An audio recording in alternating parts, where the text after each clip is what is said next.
그러면 지금부터는 하나님 음성을 듣는 것에 관한 여러 궁금한 것들에 대한 질문들이 많은데, 이러한 질문들 중에 자주 나오는 질문들만 요약하여 참고적으로 살펴보겠습니다. 하나, 내가 하나님 말씀이라고 느껴진 부분에 대해 교회 신앙 공동체가 응답하지 않을 경우나 교회 공동체 지도자들이 잘못되었다 할지라도 복종해야 하는가? 이에 대한 답은 다음 세 가지 중 하나입니다. 첫째, 주님께서 나의 영적 민감성 때문에 나를 그 교회 신앙 공동체로 인도하셨을 수 있습니다. 왜냐하면 나를 긍정적 변화의 촉매로 삼는 것이 하나님의 의도일 수 있기 때문입니다. 또 나로 하여금 그 문제로 인해 기도하도록 하신 건지도 모릅니다. 둘째, 하나님 뜻에서 벗어난 쪽이 교회가 아니라 혹 내가 아닌지, 그렇다면 내 마음을 살펴 확인해 보아야 합니다. 셋째, 이때 동료 그리스도인들을 향해 비판적 자세를 갖지 않도록 조심해야 합니다. 내가 교회 신앙 공동체에서 변화의 주체가 될 수 있는 구체적 길을 보여달라고 성령님께 구해야 합니다. 둘, 하나님이 명하시는 대로 순종했지만 잘 안 되었다면 어찌해야 할까? 그 답은 이렇습니다. 열쇠는 성공에 있는 것이 아니라 순종에 있습니다. 일단 하나님 음성을 들었다면 낙심하지 말고 순종하고 다음 음성을 들을 때까지 기다려보시기 바랍니다. 셋, 기도에도 침묵뿐이면 어찌해야 할까? 이에 대한 답은 다음 세 가지 중 하나입니다. 첫째, 하나님이 말씀하고 계신데 내가 그 음성을 못 알아들을 수 있습니다. 문제는 침묵이 아니라 청각장애, 즉 영적인 분별력 상실일 수 있습니다. 이때는 하나님을 잘 알고 그분이 말씀하시는 방식을 배워야 합니다. 둘째, 죄가 있는지 내 마음을 살펴야 합니다. 침묵은 하나님이 내 생활의 죄를 지적하시는 강력한 방법의 하나이기 때문입니다. 이럴 때는 영적 검진이 필요합니다. 셋째, 하나님이 말씀하시는 방식에도 익숙하고 내 생활 속에 하나님의 침묵을 유발할 만한 죄도 없다면 침묵 속에서 하나님을 기다려야 합니다. 그렇게 경외하는 마음으로 그분을 기다리면 하나님은 내가 준비된 순간을 아시고 반드시 음성을 들려주십니다.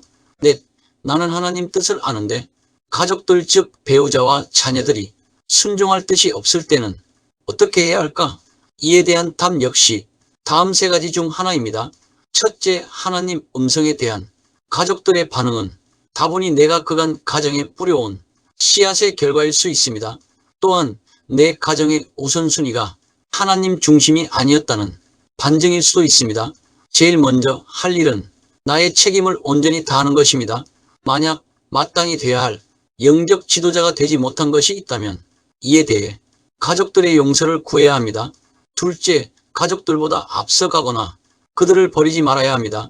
가족들이 하나님 말씀에 순종할 수 있을 만큼 영적으로 자랄 때까지 내가 그들의 신앙 여정을 충분히 도와야 합니다.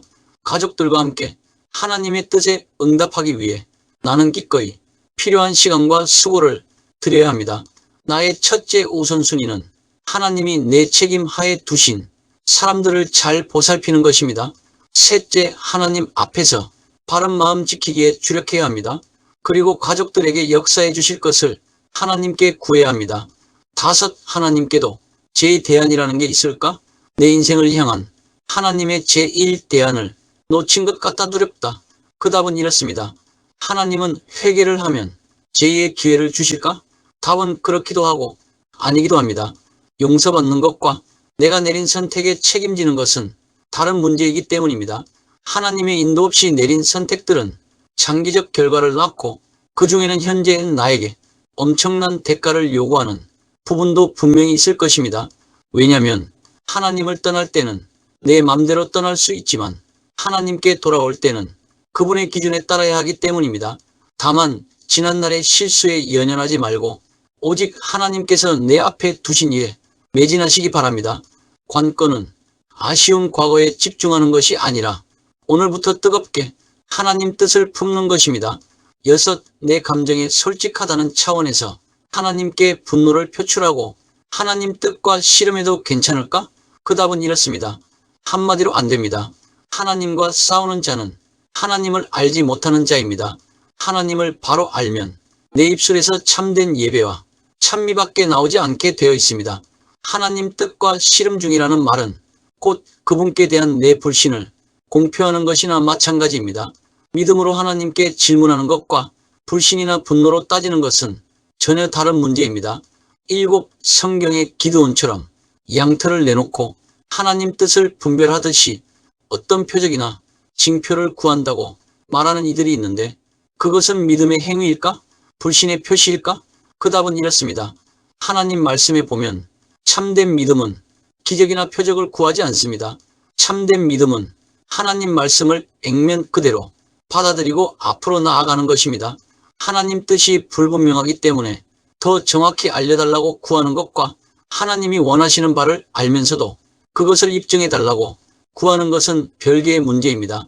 전자는 순종의 열망에서 비롯된 것이지만 후자는 하나님의 지시대로 움직일 마음이 없는 데서 나오는 것입니다. 8. 하나님이 말씀하실 때 우리는 언제나 깨닫게 되어 있을까? 그 답은 이렇습니다. 하나님을 대하는 것은 한 인격을 대하는 것입니다. 상대가 누구든 함께 보내는 시간이 많을수록 더 잘 알게 됩니다. 성경에 나타난 패턴을 보면 대부분의 경우 사람들은 하나님 음성을 식별하느라 고생한 것이 아니라 그 음성이 명하는 바에 바로 순종할 것인지 말 것인지를 정하느라 고생했습니다. 문제는 하나님 말씀을 받는 나의 태도가 문제입니다. 인간은 고의로 하나님 음성을 차단하기도 합니다. 냉담한 마음을 방치해 두면 하나님의 움직임에 대해 감각이 둔해질 수 있습니다. 또 죄로 하나님 음성을 덮을 수도 있습니다. 이럴 때는 회개만이 관계를 회복시킵니다. 그래야만 그리스도인들은 다시금 하나님 음성을 분명히 들을 수 있습니다. 9. 하나님이 말씀하신다고 느껴질 때마다 반드시 늘 성경으로 확인해야 할까? 그 답은 이렇습니다. 성경은 글이나 문자가 아니라 살아계신 인격 제 자신이시고 진리신 생명의 말씀 그 자체입니다. 그러므로 성경이야말로 그분 음성을 바로 듣고 있는지를 확인할 수 있는 최고의 지침서입니다.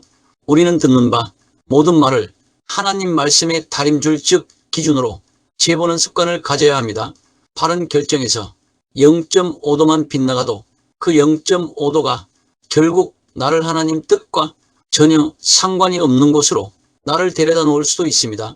10. 하나님이 자기에게 원하시는 일을 평생 알고 살아왔다고 말하는 이들이 있습니다. 내 미래에 대해 분명한 말씀을 받지 못한 나는 그들보다 덜 영적일까? 그 답은 이렇습니다. 하나님은 내가 그분의 계획이 아닌 그분 자신을 의지하기 원하십니다. 미래에 대한 관심이나 영적인 깊이보다 하나님을 의지하는 생활이 더 중요합니다. 11. 성경을 아무데나 펴서 처음 눈에 띄는 구절을 하나님이 내게 주시는 말씀으로 취하는 것은 잘못된 일일까? 걸리는 구절이 나한테 꼭 맞는 듯 보일 때도 있습니다. 그 답은 이렇습니다. 그렇습니다. 하나님은 주권자이시기 때문에 하나님의 때, 하나님 방식으로 말씀하시는 분이십니다. 하나님 음성을 듣고 싶을 때 아무 구절이나 골라냄으로써 말씀하실 것을 그분께 강요하는 것은 아예 자기가 원하는 말을 달라고 하나님께 정해주는 것과도 같은 어리석고 오묘한 짓입니다. 이것은 자기가 하나님이 되어버리는 지극히 교만한 사탄의 자세입니다. 꾸준히 말씀을 계속적으로 묵상함으로 하나님께서 성경을 통해 말씀하실 기회를 드리는 편이 훨씬 더 낫습니다. 12. 하나님 음성을 듣는다고 할 때 내게 연상되는 것은 하나님 말씀이 육성으로 들리는 것인데 그런 일이 있을까? 그 답은 이렇습니다. 하나님이 원하신다면 어떤 방법으로든 나에게 말씀하실 수 있으시고 거기에는 육성도 포함됩니다. 그러나 하나님은 또한 나의 믿음을 세우는 방식으로 나를 대하십니다. 만일 매번 큰 소리로 하나님이 말씀하신다면 나는 굳이 집중할 필요도 없고 믿음도 필요 없을 것입니다. 상대가 조용조용 말하면 어쩔 수 없이 집중해 들어야 하는 것처럼 하나님이 다양한 방식으로 말씀하시기 때문에 나는 그분이 이르시는 내용에 바짝 귀 기울일 수밖에 없습니다. 13. 대체로 하나님은 인간에게 무엇에 대해 말씀하시나? 그 답은 이렇습니다. 하나님은 그분 자신과 그분의 행하실 일에 대한 진리, 즉 길과 목적, 방법을 계시하십니다. 인간은 자기중심적입니다. 그러나 하나님은 내가 나의 초점을 나에게서 그분에게로 돌리기 원하십니다. 그리스도가 나에게 말씀하셨다면 내 생활과 내 주변 사람들의 생활에 대한 그분의 주재권을 밝히기 원하시기 때문입니다. 14 하나님으로부터 나에 대한 말씀을 받았다고 주장하는 사람이 있을 때 어떻게 해야 할까?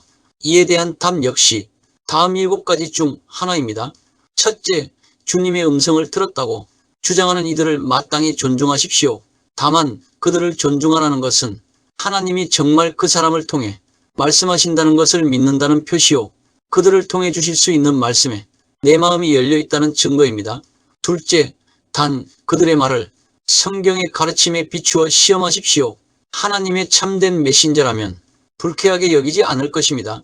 오히려 자기 말을 성경으로 확정해 보도록 권할 것입니다. 셋째, 선지자의 말을 시험하는 가장 확실한 방법은 예언의 성취 여부를 보는 것입니다. 넷째, 그 사람과 하나님의 사람들의 관계를 살피는 것입니다. 다섯째, 하나님의 참 메신저는 하나님의 사람들을 돌봅니다. 그들은 반응이 어떻든 중심을 잃지 않습니다. 여섯째, 누군가 내 생활에 대해 하나님 말씀을 나누거든 성령님의 확정을 구하시기 바랍니다. 내 안에 거하시는 성령님은 진리를 확인해 주십니다. 일곱째, 혹시 개인적 확신을 단체의 사명으로 착각해서 말하지 않는지 점검하시기 바랍니다. 단체에게 주신 말씀이라면 다른 사람들의 확인을 통해서 하나님 음성으로 밝혀지고 그들에게도 적용될 것입니다. 끝으로 하나님의 음성을 어떻게 확인할 수 있을까? 이에 대한 답을 보겠습니다. 이 질문은 오랜 세월 수많은 사람이 물어온 질문이기도 합니다. 사무엘은 하나님의 음성을 들었으나 엘리가 확인해 줄 때까지 알아차리지 못했습니다. 아이 사무엘이 엘리 앞에서 여호와를 섬길 때에는 여호와의 말씀이 희귀하여 이상이 흔히 보이지 않았더라. 엘리의 눈이 점점 어두워가서 잘 보지 못하는 그때 그가 자기 처소에 누웠고 하나님의 등불은 아직 꺼지지 아니하였으며 사무엘은 하나님의 궤에 있는 여호와의 전 안에 누웠더니 여호와께서 사무엘을 부르시는지라. 그가 대답하되 내가 여기 있나이다 하고 엘리에게로 달려가서 이르되 당신이 나를 부르셨기로 내가 여기 있나이다 하니 그가 이르되 나는 부르지 아니하였으니 다시 누우라 하는지라. 그가 가서 누웠더니 여호와께서 다시 사무엘을 부르시는지라. 사무엘이 일어나 엘리에게로 가서 이르되 당신이 나를 부르셨기로 내가 여기 있나이다 하니 그가 대답하되 내 아들아 내가 부르지 아니하였으니 다시 누우라 하니라.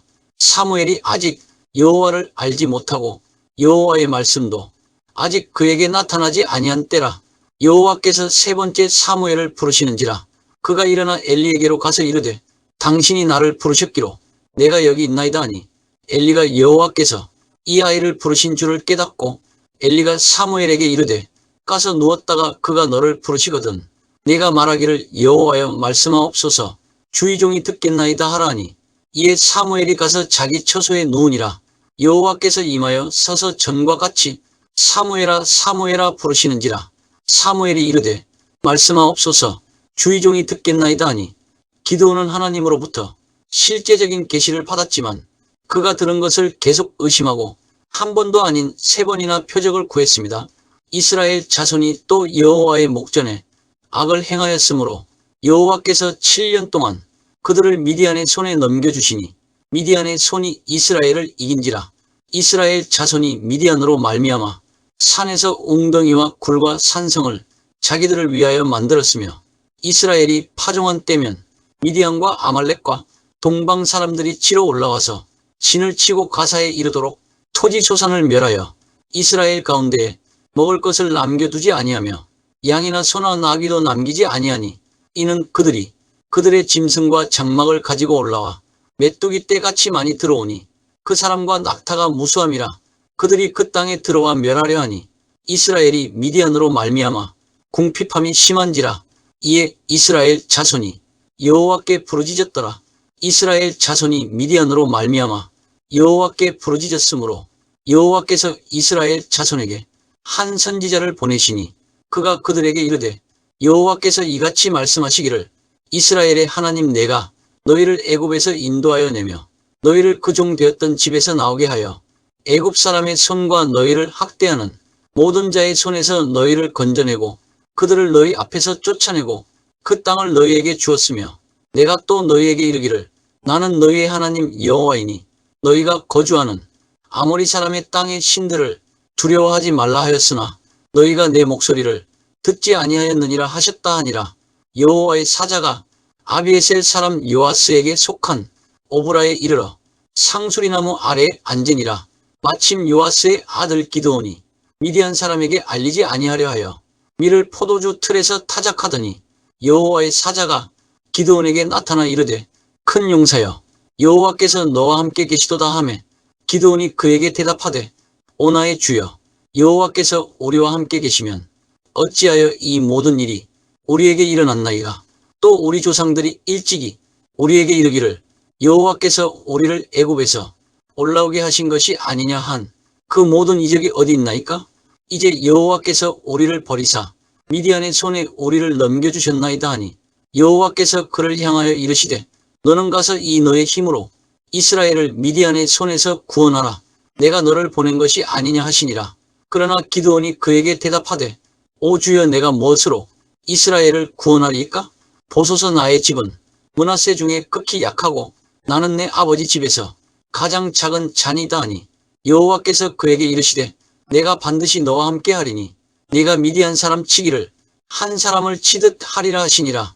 기드온이 그에게 대답하되 만일 내가 주께 은혜를 얻었사오면 나와 말씀하신 이가 주 되시는 표징을 내게 보이소서. 내가 예물을 가지고 다시 주께로 와서 그것을 주 앞에 드리기까지 이곳을 떠나지 마시기를 원하나이다 하니 그가 이르되 내가 너 돌아올 때까지 머무르리라 하니라. 기드온이 가서 염소 새끼 하나를 준비하고 가루한 에바로 무교병을 만들고 고기를 소쿠리에 담고 국을 이 양푼에 담아 상수리나무 아래 그에게로 가져다가 드리매 하나님의 사자가 그에게 이르되 고기와 무교병을 가져다가 이 바위 위에 놓고 국을 부으라 하니 기드온이 그대로 하니라. 여호와의 사자가 손에 잡은 지팡이 끝을 내밀어 고기와 무교병에 대니 불이 바위에서 나와 고기와 무교병을 살랐고 여호와의 사자는 떠나서 보이지 아니한지라. 기드온이 그가 여호와의 사자인 줄을 알고 이르되 슬프도소이다 주 여호와여 내가 여호와의 사자를 대면하여 보았나이다 하니 기드온이 하나님께 여쭈되 주께서 이미 말씀하신 같이 내 손으로 이스라엘을 구원하시려거든 보소서 내가 이 양털 한 뭉치를 타작 마당에 두리니 만일 이슬이 이 양털에만 있고 주변 땅은 마르면 주께서 이미 말씀하신 같이 내 손으로 이스라엘을 구원하실 줄을 내가 알겠나이다 하였더니 그대로 된지라. 이튿날 기드온이 일찍이 일어나서 양털을 가져다가 그 양털에서 이슬을 짜니 물이 그릇에 가득하더라. 기드온이 또 하나님께 여쭈되 주여 내게 노하지 마옵소서. 내가 이번만 말하리이다. 구하옵나니 내게 이번만 양털로 시험하게 하소서. 원하건대 이 양털만 마르고 그 주변 땅에는 다 이슬이 있게 하옵소서 하였더니 정리해보면 이렇습니다.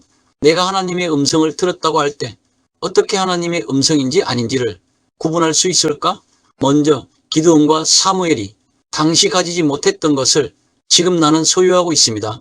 하나님의 감동으로 기록된 완성된 성경이 그것입니다. 나는 이 성경을 읽고 공부하고 묵상함으로써 하나님의 음성을 확인할 수가 있습니다. 모든 성경은 하나님의 감동으로 된 것으로 교훈과 책망과 바르게 함과 의로 교육하기에 유익하니 이는 하나님의 사람으로 온전케 하며 모든 선한 일을 행하기에 온전케 하려 함이니라. 그러므로 첫째, 인생에 있어서 특정한 질문이나 결정해야 할 것이 있다면 성경에서 그것에 대해 어떻게 말씀하고 계신지를 알아야 합니다. 하나님은 말씀으로 가르치시고 약속하신 것과 모순되게 나를 이끄시거나 지도하시지 않으십니다. 둘째, 하나님의 음성을 들으려면 인지를 해야 합니다. 예수님께서 우리에게 내 양은 내 음성을 들으며 나는 그들을 알며 그들은 나를 따르느니라라고 말씀하셨습니다.